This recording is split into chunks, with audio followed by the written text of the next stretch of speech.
بسم اللہ الرحمن الرحیم۔ یہ یہاں سے بتانا چاہتے ہیں کہ امام ترمذی رحمۃ اللہ علیہ ایک حدیث میں کئی حکم لگا دیتے ہیں، جیسے کہتے ہیں حدیث حسن صحیح، کہیں کہتے ہیں حدیث غریب حسن، کہیں حدیث حسن غریب صحیح، تین حکم لگا دیتے ہیں۔ اس کا کیا مطلب ہے؟ کہہ رہے ہیں من عادت ترمذی، امام ترمذی رحمۃ اللہ علیہ کی عادت یہ ہے ان یقول فی جامعہ، وہ فرماتے ہیں اپنی جامع میں، جامع سناتے ہیں جامع ترمذی، جامع کیا فرماتے ہیں؟ حدیث حسن صحیح، یعنی ایک حدیث بیان کریں گے اس کے بعد کہہ دیں گے حدیث حسن صحیح، اور کہیں کہتے ہیں حدیث غریب حسن، اور کہیں کہتے ہیں حدیث حسن غریب صحیح۔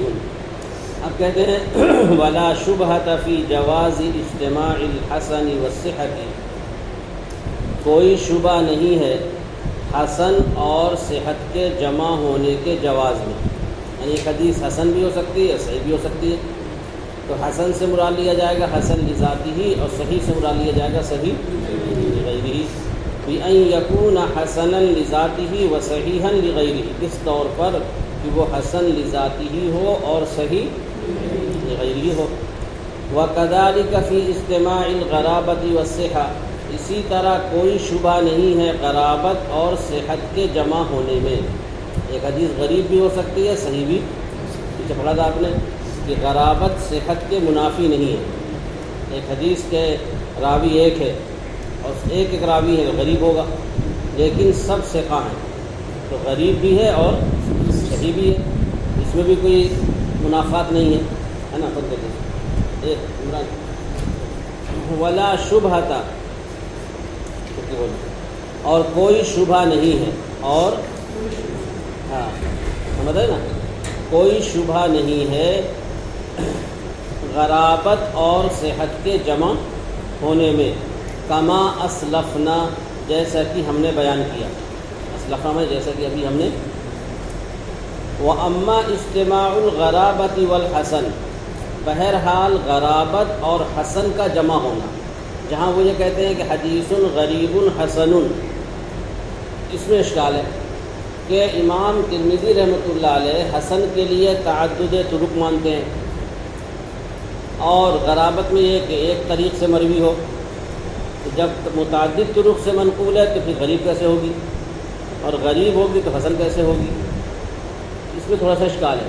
کہہ رہے ہیں بہرحال غرابت کا جمع ہونا اور حسن کا جمع ہونا، اس حدیث میں وہ کہتے ہیں ھذا حدیث غریب حسن، اس میں اشکال کرتے ہیں، فیستشکلونہ، تو لوگ اشکال کرتے ہیں، محدثین اس میں کیا کرتے ہیں؟ اشکال کرتے ہیں کہ بأن الترمذی اعتبر فی الحسن تعدد الطرق، کہ امام ترمذی رحمۃ اللہ علیہ نے اعتبار کیا ہے حسن میں تعدد طرق کا، یعنی متعدد طرق سے منقول ہو تب وہ حسن بنتی ہے۔ فکیف یکون غریبا، تو وہ حدیث غریب کیسے ہوگی جب حسن ہے تو غریب؟ تو ویجیبون، محدثین یا علماء جواب دیتے ہیں کہ بأن اعتبار تعدد الطرق فی الحسن لیس علی الاطلاق، کہ حسن میں تعدد طرق کا اعتبار کرنا یہ مطلقاً نہیں ہے، کیا مطلق نہیں ہے ہر حسن میں، بل فی قسم منہ، بلکہ اس کی ایک خاص قسم میں ہے، ان کی ایک اصطلاح ہے، ان کی ایک خاص قسم میں گویا کہ تعدد طرق کا اعتبار کرتے ہیں۔ وحیث حکم، اور جہاں وہ حکم لگاتے ہیں حسن اور غرابت کے جمع ہونے کا، جہاں انہوں نے حکم لگایا ہے حیث حکم باجتماع الحسن والغرابۃ، جہاں انہوں نے حکم لگایا ہے حسن اور غرابت کے جمع ہونے کا، المراد قسم آخر، تو وہاں مراد دوسری قسم ہے، جہاں تعدد طرق نہیں ہوتا، لہذا حسن بھی ہو سکتی ہے اور غریب بھی ہو سکتی ہے۔ وقال بعضهم، اور بعض لوگوں نے جواب دیا، بعض لوگوں نے یہ کہا ہے کہ جب وہ کسی حدیث کے بارے میں کہتے ہیں کہ یہ غریب ہے اور حسن ہے، تو اشارہ اس بات کی طرف ہوتا ہے کہ وہ طرق کے اختلاف کو بیان کرنا چاہتے ہیں کہ بعض طرق میں یہ غریب ہے اور بعض طرق میں حسن ہے، وہی کہہ رہے ہیں وقال بعضهم، بعض لوگوں نے یہ جواب دیا ہے کہ انہ اشارہ بذالک، امام ترمذی رحمۃ اللہ علیہ نے اس کے ذریعے اشارہ کیا ہے الی اختلاف الطرق، اختلاف طرق کی طرف، بان جاء فی بعض الطرق غریبا، اس طور پر کہ بعض طرق میں وہ حدیث غریب آئی ہے اور بعض میں وہ حسن ہے۔ اور ایک قول یہ قیلا، کہا گیا ہے کہ واو بمعنی او، کبھی کبھی واو او کے معنی بھی آتا ہے، جب وہ کہتے ہیں ھذا حدیث حسن و غریب، یہاں پہ واو او کے معنی میں، کس کے معنی میں؟ یعنی مطلب ہے کہ یہ حدیث حسن ہے یا غریب ہے۔ خود امام ترمذی کو یقین نہیں ہے اور ان کو یقین نہیں ہو پایا کہ یہ حدیث غریب ہے یا، جس حدیث کے بارے میں انہیں شک ہوتا ہے، تردد ہوتا ہے، تو وہاں دونوں چیزیں ذکر کر دیتے ہیں۔ وہی کہہ رہے ہیں کہ ایک قول یہ بھی، سب جواب دے رہے ہیں، کوئی کچھ کہہ رہا ہے کوئی کچھ کہہ رہا ہے۔ ایک قول یہ ہے اور کہا گیا ہے کہ الواو بمعنی او، کہ واو او کے معنی میں ہے، واو بأنہ یشک و یتردد، کئی طور کی وہ شک کر رہے ہیں اور تردد کر رہے ہیں اس بارے میں کہ وہ حدیث غریب ہے یا حسن ہے، لعدم معرفتہ جزماً، ان کے نہ جاننے کی وجہ سے یقینی طور پر ان کو یقین نہیں ہے کہ یہ حدیث غریب ہے یا حسن ہے۔ کبھی کبھی واو او کے معنی بھی آتا ہے۔ وقیل المراد بالحسن ہا ہنا لیس معناہ الاصطلاحی، اور ایک قول یہ ہے، ایک جواب یہ دیا گیا ہے کہ مراد حسن سے یہاں اس کے اصطلاحی معنی نہیں ہے، بل اللغوی، بلکہ لغوی معنی ہے۔ حسن کہتے ہیں حسن والے کو، خوبصورت چیز کو، اچھی چیز کو کہتے ہیں، بلکہ لغوی معنی مراد ہے۔ کیا مراد ہے؟ اور لغوی معنی کیا ہے؟ بمعنی ما یمیل الیہ الطبع، یعنی وہ چیز جس کی طرف طبیعت مائل ہوتی ہے، اس کی طرف طبیعت۔ مصنف کہتے ہیں وَهَذَا الْقَوْلُ بَعِيدٌ جِدًّا، یہ قول بہت بعید ہے، یعنی بہت ضعیف قول ہے یہ، اور عقل سے بہت دور کی بات ہے، اس لیے کہ یہ جو کہا گیا کہ یہاں اصطلاحی معنی مراد نہیں ہے بلکہ لغوی معنی مراد ہے، اور اس سے مراد ہے کہ جس کی طرف طبیعت کیا ہو، مائل ہو۔ تو کہہ رہے ہیں کہ حدیث نبوی کی طرف تو طبیعت مائل ہوتی ہی ہے، چاہے وہ کسی قسم کی حدیث ہو، ضروری کہ وہ حسن ہی ہو، ہے نا، غریب ہو، صحیح ہو، صحیح لذاتی ہی ہو، صحیح لغیری ہی ہو، سب کی طرف حدیث کی طبیعت کیا ہوتی ہے، مائل ہوتی ہے۔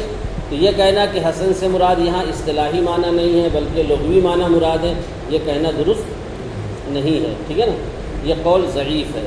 تو امام ترمذی رحمۃ اللہ علیہ نے ترمذی میں اس طرح کی اصطلاحات استعمال کی ہیں، ایک ایک حدیث کے بارے میں کئی حکم لگا دیتے ہیں، ہے نا، حسن، صحیح، غریب، تو اس کے بارے میں بتایا کہ غریب اور صحت کے جمع ہونے میں تو کوئی حرج نہیں ہے نا، لیکن غریب اور حسن کے جمع ہونے میں اشکال ہے، کیونکہ ان کے ہاں حسن وہ ہوتی ہے جو تعدد طرق کے ساتھ منقول ہو، اور غریب وہ ہے جس میں تعدد طرق نہ ہو، اس میں منافات ہوگی، اس میں تضاد ہوگا۔ اس کا جواب دیا انہوں نے کہ ان کے یہاں جو تعدد طرق کا اعتبار ہے وہ حسن کی ہر قسم میں نہیں ہے بلکہ خاص قسم میں ہے۔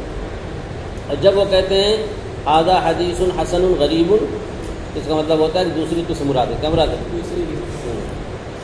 فصل الاحتجاج فی الاحکام بالخبر الصحیح مجمع علیہ، کہہ رہے ہیں کہ احکام میں استدلال کرنا خبر صحیح کے ذریعے، یعنی حدیث صحیح کے ذریعے، یہ متفق علیہ ہے۔ اگر حدیث صحیح ہے تو اس سے احکام کو ثابت کیا جا سکتا ہے، یعنی حلال، حرام، واجب وغیرہ، اور اسی طریقے سے عقائد کا کوئی مسئلہ ہو، یہ چیزیں اس سے کیا ہوتی ہیں، ثابت ہوتی ہیں۔ احتجاج معنی استدلال کرنا احکام میں بالخبر الصحیح، حدیث صحیح کے ذریعے، مجمع علیہ، یہ متفق علیہ ہے۔ وَكَذَلِكَ بِالْحَسَنِ لِذَاتِهِ، اسی طرح حسن لذاتہ کے ذریعے بھی، عند عامۃ العلماء، عام علماء کے نزدیک، عام، وَهُوَ مُلْحَقٌ بِالصَّحِيحِ، وہ شامل ہے صحیح کے ساتھ استدلال کے باب میں، وَإِنْ كَانَ دُونَهُ فِي الْمَرْتَبَةِ، اگرچہ اس سے مرتبہ میں کم ہے۔ حسن لذاتی جو ہوتی ہے مرتبے میں صحیح لذاتی اور صحیح لغیری سے کم ہوتی ہے نا، ہم نے پڑھا نا، صحیح لذاتی ہی میں راوی سب تامُّز ضبط کے ساتھ متصف ہوتے ہیں، ضبط میں تھوڑی کمی ہو جائے تو وہ صحیح حسن لذاتی ہی بن جاتی ہے، اور اس کی تلافی ہو جائے تعدد طرق سے تو وہی صحیح لغیری بن جاتی ہے۔ تو صحیح لذاتی ہی ہو یا صحیح لغیری ہی ہو، دونوں سے استدلال کرنا کیا ہے؟ درست ہے احکام کے باب میں۔ اور حسن لذاتی ہی بھی صحیح کے ساتھ شامل ہے اہم استدلال کے باب میں، اگرچہ اس سے مرتبے میں کیا ہے؟ کم ہے۔ اس سے پتہ چلا کہ صحیح لذاتی ہی، صحیح لغیری ہی، حسن لذاتی ہی سے احکام کے باب میں استدلال کیا جا سکتا ہے۔ اور حدیث ضعیف جب متعدد طرق سے منقول ہوتی ہے تو وہ حسن لغیری بن جاتی ہے، پتہ نا؟ اگر ایک حدیث ضعیف ہے اور متعدد طرق سے منقول ہو وہی کیا بن جاتی ہے؟ حسن۔ وہی کہیں دیکھو والحدیث الضعیف الذی بلغ بتعدد الطرق مرتبۃ الحسن لغیرہ، اور وہ حدیث ضعیف جو تعدد طرق کے ذریعے پہنچ جائے حسن لغیرہ کے مرتبے کو، سمجھ گئے نا؟ وہ حدیث ضعیف جو تعدد طرق کے ذریعے حسن لغیرہ کے مرتبے کو مجمعن، وہ بھی متفق علیہ ہے۔ اب دیکھو گویا کہ صحیح کی چاروں قسموں سے استدلال کیا جا سکتا ہے، صحیح لذاتی ہی، صحیح لغیرہ ہی، حسن لذاتی ہی اور حسن لغیرہ ہی، تو چاروں سے گویا کہ احکام کے باب میں استدلال کیا جائے گا۔ اب کہہ رہے ایک بات مشہور ہے نا کہ اگر حدیث ضعیف ہو تو وہ صرف فضائل میں اعتبار کیا جاتا ہے اس کا، اور اس سے احکام میں استدلال کرنا درست نہیں ہے، عام طور سے لوگ بیان کرتے ہیں۔ تو کہہ رہے ہیں اس کا مطلب جو ہوتا ہے مفردات، یعنی ایک حدیث اگر ضعیف ہے تو اس سے صرف آپ فضائل میں استدلال کر سکتے ہیں، کوئی فضیلت ثابت کر سکتے ہیں، لیکن فرق واجب اور جو ہے حلال اور حرام ثابت نہیں کر سکتے، یعنی احکام ثابت نہیں ہوں گے، ٹھیک ہے نا؟ لیکن اگر وہی حدیث ضعیف متعدد طرق سے منقول ہو جائے تو وہ پہنچ جاتی ہے حسن لغیرہ کے درجے میں، کہاں پہنچ جاتی ہے؟ تو اب اس سے استدلال کرنا کیا ہو جاتا ہے؟ درست ہو جاتا ہے احکام کے باب میں بھی۔ تو گویا کہ مطلقاً جو بیان کر دیا جاتا ہے کہ حدیث ضعیف کا اعتبار صرف فضائل کے باب میں ہے، یہ مطلقاً بیان کرنا صحیح نہیں ہے، بلکہ یہ کہنا چاہیے کہ اگر حدیث ضعیف تنہا ہے تو پھر اس سے فضائل میں استدلال کیا جائے گا۔ اگر حدیث ضعیف متعدد طرق سے منقول ہو اور وہ حسن لغیرہ کے مرتبے میں پہنچ جائے تو پھر اس سے بھی استدلال احکام میں کیا جا سکتا ہے، ٹھیک ہے نا؟ وہی کہہ رہے ہیں والحدیث الضعیف الذی بلغ، اور وہ حدیث ضعیف جو تعدد طرق کے ذریعے پہنچ جائے حسن لغیرہ کے مرتبے کو، وہ بھی متفق علیہ۔ کہہ رہے ہیں ومشتہر، اور جو یہ مشہور ہے، اور جو کہ ان الحدیث الضعیف معتبر فی فضائل الاعمال، کہ حدیث ضعیف کا اعتبار کیا جاتا ہے فضائل اعمال میں، لا فی غیرہا، نہ کہ اس کے علاوہ میں، تو المراد مفرداتہ لا مجموعہا، تو مراد اس کے مفردات ہیں نہ کہ مجموعہ۔ مجموعہ مراد نہیں بلکہ تنہا ایک ایک حدیث مراد ہے، سمجھ گئے نا؟ کہہ رہے ہیں کیوں؟ اگر مجموعہ ہو جائے، مجموعہ مطلب ہے کہ ایک ہی مضمون کی کئی حدیثیں ضعیف ہیں، اس لیے کہ آپ نے جیسے پڑھا ہوگا اس کے بارے میں، شعبان کی 15ویں شب کے بارے میں جو روایتیں آتی ہیں وہ سب ضعیف ہیں، لیکن متعدد طرق سے منقول ہیں وہ۔ تو مولانا تقی عثمانی صاحب دعوت برکاتہ نے لکھا ہے، یہی بات لکھی ہے کہ جب کوئی حدیث ضعیف متعدد طرق سے منقول ہو تو اس سے استدلال کرنا کیا ہوتا ہے؟ درست ہوتا ہے، لہذا اس کی فضیلت ثابت کی جا سکتی ہے، اور اس کا جو حکم ہے کہ رات میں شب بیداری کرو اور دن میں روزہ رکھو، تو بعض لوگ اس کو سرے سے انکار کرتے ہیں، اس کا ثبوت ہی نہیں ہے، حالانکہ حدیث ضعیف ہے، ابن ماجہ کی روایت ہے، ضعیف ہے، لیکن متعدد طرق سے منقول ہے، کئی لوگوں نے اس کو کیا کیا ہے؟ نقل کیا ہے، تو اس کی وجہ سے اس میں قوت پیدا ہو جاتی ہے۔ کیا پیدا ہو جاتی ہے؟ وہ کہہ رہے ہیں کہ اس سے مفردات مراد ہیں نہ کہ مجموعہ۔ کیوں؟ مجموعہ جب ہو جائے گا نا اور کئی طریق سے مروی ہوگی تو لِأَنَّهُ دَاخِلٌ فِي الْحَسَن، تو وہ حدیث حسن میں داخل ہو جائے گی، وہ حدیث کیا میں داخل ہو جائے گی؟ لا فی الضعیف، نہ کہ ضعیف میں۔ اب ضعیف میں نہیں داخل ہوگی، کس میں داخل ہو گئی؟ صرح بہ الائمہ، اس کی وضاحت کی ہے ائمہ حدیث نے، اس کی صراحت کی ہے۔ وقال بعضهم، اور بعض لوگوں نے کہا ہے کہ دیکھا جائے گا کہ حدیث ضعیف کا جو ضعف ہے وہ کس وجہ سے ہے، اس لیے کہ حدیث جو ضعیف بنتی ہے اس سوء حفظ کی وجہ سے ہے یا اختلاط کی وجہ سے ہے یا تدلیس کی وجہ سے ہے، یہ دیکھا جائے کس وجہ سے حدیث ضعیف ہوئی ہے، راوی کے اندر کیا کمی پائی جاتی ہے، ٹھیک ہے نا۔ تو کہہ رہے ہیں قال بعضهم، بعض لوگوں نے کہا ان کان الضعیف من جہت سوء حفظ، اگر ضعیف حفظ کے خرابی کی وجہ سے ہے، حفظ کی او اختلاط یا اختلاط پڑا تھا نا پیچھے، پہلے حافظہ درست تھا بعد میں بگڑ گیا، عمر زیادہ ہونے کی وجہ سے یا بینائی جانے کی وجہ سے یا کتاب کے ضائع ہو جانے کی وجہ، اس کو اختلاط کہتے ہیں۔ او تدلیس، یا تدلیس کی وجہ سے اپنے شیخ کا نام چھپا لیتا ہے، لیکن مع وجود الصدق والدیانہ، سچائی اور دیانتداری کے پائے جانے کے ساتھ ساتھ، سمجھ گیا نا۔ تو ینجبر بتعدد الطرق، تو اس کی تلافی ہو جائے گی تعدد طرق کے ذریعے۔ اگر ایک حدیث کا راوی کا حافظہ صحیح نہیں ہے نا، یا وہ متہم ہے تدلیس میں، اور اسی مضمون کی روایت دوسری سندوں کے ساتھ بھی آ رہی ہے، تو وہ تلافی ہو جائے گی، کیا ہو جائے گی؟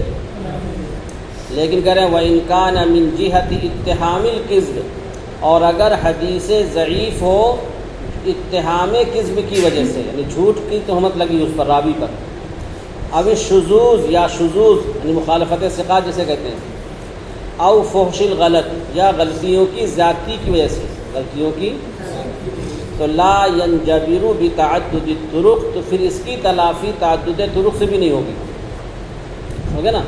کہ جو کہا جاتا ہے کہ حدیث ضعیف اگر متعدد طرق سے منقول ہو تو اس کی تلافی ہو جاتی ہے نا، کمی ختم ہو جاتی ہے، اس کا مطلب یہ ہے کہ دیکھا جائے گا کہ ضعیف کس وجہ سے ہے، اگر حفظ کے خرابی کی وجہ سے ہے یا اختلاط وغیرہ کی وجہ سے ہے تو اس کی تلافی ہو جائے گی تعدد طرق سے، اور اگر جھوٹ بولنے کی وجہ سے ضعیف ہے روایت تو پھر اس کی تلافی، یا غلطی بہت زیادہ ہوتی ہے راوی سے، یا وہ راوی ثقات کی مخالفت کرتا ہے جس کو شذوذ کہتے ہیں، اس کی تلافی پھر نہیں ہوگی۔ والحدیث محکوم علیہ بالضعف، اور اس حدیث پر حکم لگایا جائے گا ضعیف ہونے کا، تعدد طرق سے بھی منقول ہوگی تب بھی، ٹھیک ہے نا۔ ومعمول به فضائل الاعمال، اور اس سے استدلال کیا جائے گا فضائل اعمال میں، اس سے استدلال کیا جائے گا، یعنی اعمال کی فضیلت ثابت کی جا سکتی ہے، ثواب وغیرہ، اور اس سے کوئی زیادہ بڑا حکم ثابت کریں۔ وعلی مثل ھذا ینبغی، اسی جیسی چیز پر مناسب ہے کہ محمول کیا جائے اس قول کو جو بیان کیا گیا ہے کہ ان لحوق الضعیف بالضعیف لا یفید قوتا، کہ ضعیف کا ملنا ضعیف کے ساتھ یہ قوت کا فائدہ نہیں دیتا۔ محدثین کا قول ہے، بعض لوگوں نے اس طرح کہا ہے کہ ضعیف کا ملنا ضعیف کے ساتھ یہ قوت کا فائدہ نہیں دے گا، تو اس کو محمول کیا جائے اسی طرح پہ۔ اس سے مراد وہ حدیث ضعیف ہے کہ جس کا ضعف راوی کے کذب کے ساتھ متہم ہونے کی وجہ سے ہو، یا فحش غلط کی وجہ سے ہو، یا شذوذ کی وجہ سے ہو، تو اس میں اگر دوسری ضعیف روایت بھی مل جائے تو کوئی قوت کا فائدہ نہیں دے گی۔ لیکن اگر ضعیف ہے کسی وجہ سے، دوسری وجہ سے، جیسے راوی کا حفظ خراب ہو گیا یا اختلاط پیش آ گیا، پہلے اچھا تھا بعد میں خراب ہو گیا، تو پھر اس کی تلافی تعدد طرق سے ہو جائے گی۔ سنا ہے نا، وہی کہہ رہے ہیں وَعَلَى مِثْلِ هَذَا، اور اسی جیسے چیز پر، اسی جیسے قول پر مناسب ہے کہ محمول کیا جائے اس کو جو بیان کیا گیا ہے کہ ضعیف کا ملنا ضعیف کے ساتھ یہ قوت کا فائدہ نہیں دیتا۔ اور اگر آپ مطلقاً بیان کریں گے تو کہہ رہے ہیں ورنہ پھر یہ قول ظاہر الفساد ہے، مطلب اس قول کا فساد ظاہر ہے، یہ مطلقاً نہیں ہے۔ اس لیے کہ آپ نے پڑھا ہے پیچھے کہ ضعیف روایت اگر متعدد طرق سے منقول ہو تو وہ حسن کے درجے میں داخل ہو جاتی ہے، حسن لغیرہ بن جاتی ہے، کیا بن جاتی ہے؟ تو ضعیف کہاں رہی تھی؟ اور حسن لغیرہ سے بھی احکام میں استدلال کیا جاتا ہے۔ تو صحیح کی چار قسمیں، صحیح لذاتہ، صحیح لغیرہ، حسن لذاتہ، حسن لغیرہ۔ تو ضعیف روایت اگر متعدد طرق سے منقول ہو تو وہ حسن لغیرہ کے درجے میں ہو جاتی ہے، لیکن ہر حدیث ضعیف نہیں ہوگی۔ دیکھا جائے گا کہ وہ ضعیف کس وجہ سے ہوئی ہے۔ اگر حافظے کی خرابی کی وجہ سے ہوئی ہے اور باقی راوی صادق ہے، دیانتدار ہے، سچ بولتا ہے، متقی پرہیزگار ہے، صرف حفظ کی خرابی اگر ہے تو اس کی تلافی متعدد طرق سے ہو جائے گی۔ لیکن اگر وہ جو ہے کذب کے ساتھ متہم تھا راوی، یا مخالفت ثقات کے ساتھ متہم ہے، یا فحش غلط کے ساتھ تو پھر اس کی تلافی نہیں ہوگی. سمجھے نا؟ تو اسی پر محمول کیا جائے گا اس قول کو کہ ضعیف کا ملنا ضعیف کے ساتھ یہ قوت کا فائدہ نہیں دیتا. ورنہ کہتا اگر اس پر آپ نہ محمول کریں گے نا، مطلقاً بیان کریں گے اس قول کو، تو پھر اس قول کا فساد کیا ہے؟ ظاہر ہے. فتدبر، تم اس پہ غور و فکر کر لو. ٹھیک ہے؟ بس.